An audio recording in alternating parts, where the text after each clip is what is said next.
பூவை சூட்டும் கூந்தலில் எந்தன் ஆவியை நீ ஏன் சூட்டுகிறாய்?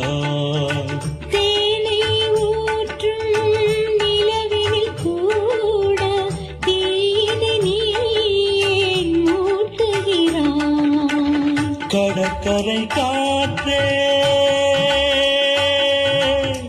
கடற்கரை காற்றே வழியை விடு, தேவதை வந்தாள் என்னோ